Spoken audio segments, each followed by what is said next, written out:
बिस्मिल्लाहिर्रहमानिर्रहीम। अस्सलाम वालेकुम नाज़रीन, मैं हूं फ़याज़ महमूद और आप देख रहे हैं फ़याज़ महमूद यूट्यूब चैनल। नाज़रीन, बात कर लेते हैं ज़हरा काज़मी केस की। और आज के इस दिन जिस वक्त मैं आपसे बात कर रहा हूं, बड़ी ही इम्पॉर्टेंट किस्म की अपडेट आ गई है।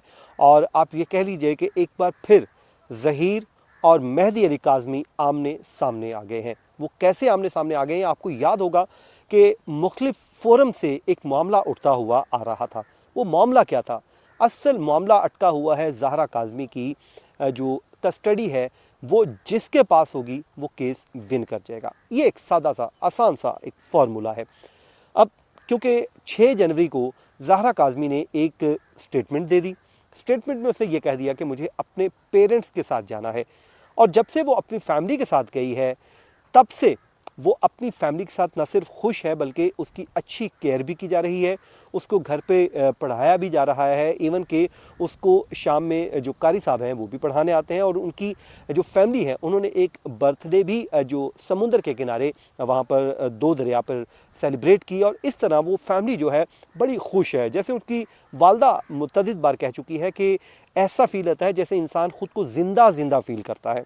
तो ये वो खुशियाँ हैं जो अब मुखालिफ पार्टी के पेट में मरोड़ उठ रहे हैं। ज़ाहिर है उन्हें पता है कि अगर ये खुशियाँ यूं ही कायम रहीं, और कि अल्लाह करेगी रहेंगी, इंशाअल्लाह हमारी दुआ है कि ये फैमिली ऐसे ही खुश रहे, क्योंकि इन्होंने बड़ा एक तकलीफ़ दे टाइम देखा है, तकलीफ़ दे वक्त गुजरा है इनके ऊपर। इन्होंने मुख्तलिफ़ अदालतों के धक्के खाए हैं, मुख्तलिफ़ फोरम पर इन्होंने अपने तकलीफ़ बर्दाश्त की हैं, इल्ज़ामात का सामना किया है इनके फैमिली ने। यानी कि इनको आड़े हाथों लिया जाता रहा, लेकिन उसके बावजूद ये ख़ानदान खड़ा रहा। तो अब ज़ाहिर है खुशियाँ जो हैं वो किसी को रास नहीं आ रही, किसी को वो अब मुसलसल इनको यही कोशिश है कि वो किसी तरीके से लड़की जो है इनके हाथ से निकले और हमारे हाथ आ जाए। ये क्यों चाहते हैं? इनको मालूम है कि अगर लड़की वहीं पर रहेगी तो ज़ाहिर है वो वही बात करेगी जो अपने पेरेंट्स के साथ है। और अगर वो वही बात करेगी तो ये हमारे गले का फंदा है, यानी कि अदालत में हमें सज़ा हो जाएगी। क्योंकि इनके ऊपर इल्ज़ाम ही ये है कि इन्होंने बच्ची को अगवा किया था और अगवा करने के बाद ये ले गए। अब लड़की जो है वो अपने पेरेंट्स के साथ है। ज़हीर एंड कंपनी को ये बात गवारा नहीं हो रही। वो समझते हैं कि लड़की की कस्टडी जो है वो हर सूरत चाहिए।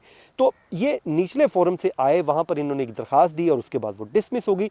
दो मुख्तलिफ दरख्वास्तें पैरेलल चलना शुरू हो गई। एक मेहदी अली काज़मी की, जिसमें उन्होंने कहा कि टेम्परेरी जब तक इस केस का फैसला नहीं आता बच्ची की कस्टडी हमारे हवाले कर दी जाए, क्योंकि लीगल गार्डियन हैं, हम पेरेंट्स हैं, हमारे से बेहतर केयर कौन कर सकता है। वो आपको मालूम है 6 जनवरी को अदालत ने उस पर फैसला कर दिया और 6 जनवरी को बच्ची अपने घर चली गई।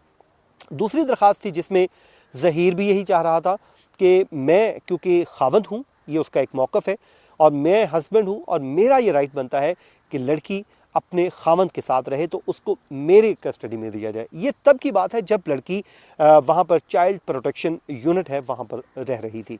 तो उसके बाद वो आपको मालूम है कि ख़त किताबत भी चलती रही, खतूत आते रहे, फिर बच्ची ने आके स्टेटमेंट दे दी, केस काफ़ी आगे निकल गया।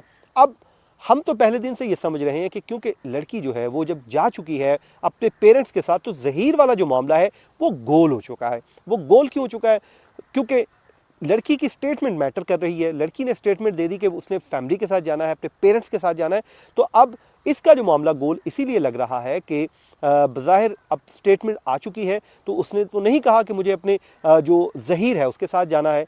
तो यूँ हम ये समझ रहे थे कि दरख्वास्त जो है गैर मौसर हो चुकी है। लेकिन आज इस पर समात हुई। सिंध हाई कोर्ट में 2 रुकनी बेंच ने समात की। तो जज साहब ने इस्तफसार किया कि ये कौन सा केस है, तो जिस पे GM फारूकी साहब जो मुलजिम के वकील हैं, उन्होंने अदालत को बताया कि जनाब ये मामला है ज़हरा काज़मी का, जो बच्ची कस्टडी में है इस वक्त। पेरेंट्स के उन्होंने बताया कि इस तरह वो हवालगी हो चुकी है, लेकिन क्योंकि ये शौहर है तो इनका राइट बनता है। तो जिसके बाद अदालत ने कहा कि इस पर नोटिस किए गए थे, क्या जो मुद्दई पार्टी है जिसमें मेहदी अली काज़मी है, क्या उनकी तरफ से कोई आया है या कोई जवाब आया है?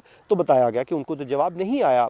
तो जिसके बाद अदालत ने उनको एक बार फिर नोटिस जारी कर दिए हैं और ये कहा है कि जवाब इस पर जमा करवाएं।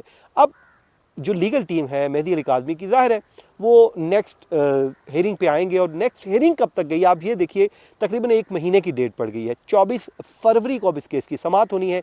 अब वो ज़ाहिर है अगली हेयरिंग पे आएंगे और आकर बताएंगे कि जनाब ये अदालत का फ़ैसला है, सिंध हाई कोर्ट ने फैसला कर दिया है, जिसमें लड़की ने अपनी स्टेटमेंट दी है, जिसके मुताबिक उसने कहा कि मुझे अपने पेरेंट्स के साथ जाना है, मुझे अपने खामंद के साथ नहीं जाना। यानी खामंद की तो बात ही नहीं, उसने कहा मुझे अपने पेरेंट्स के साथ जाना है। तो अब जब एक लड़के की ये स्टेटमेंट सामने आ जाएगी, रख दी जाएगी कि लड़की जब खुद से कह रही है कि मुझे अपनी फैमिली के साथ, अपने वालिदैन के साथ जाना है, तो यहाँ पर ज़हीर का केस जो है वो कमज़ोर हो जाता है।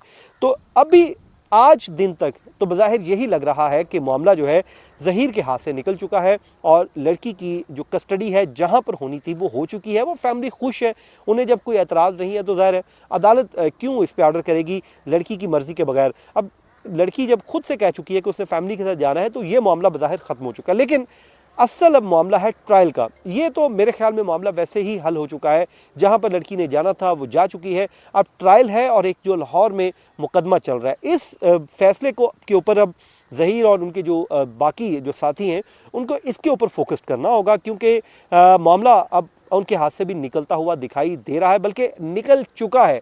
क्योंकि जिस दिन लड़की उनके हाथ से गई, जिस दिन उसने कह दिया कि उसने वालिदैन के साथ जाना है, उस दिन इनके लिए मसाइल शुरू हो गए थे और ये बाखूबी ये बात जानते हैं, उन्हें ये मालूम है कि ये मामला हमारे हाथ में अब नहीं रहने वाला। तो अब देखते हैं कि आने वाले दिनों में इस मामले पे होगा क्या, क्योंकि ट्रायल शुरू होना है। इलियास मेमन साहब की अदालत पे जो एक इल्ज़ाम था कि उनको वो जानिबदार हो चुके हैं, गैर जानिबदार नहीं रहे, वो मामला भी अब सॉर्ट आउट हो चुका है, सॉल्व हो चुका है, उस पर फैसला भी आ गया। मैं लास्ट वीडियो भी कर चुका हूँ जिसमें आपको बता चुका हूँ कि अदालत ने वो दरख्वास्त भी मुस्तरद कर दी और अब ट्रायल कोर्ट जो है वो इलियास मेमन साहब की है।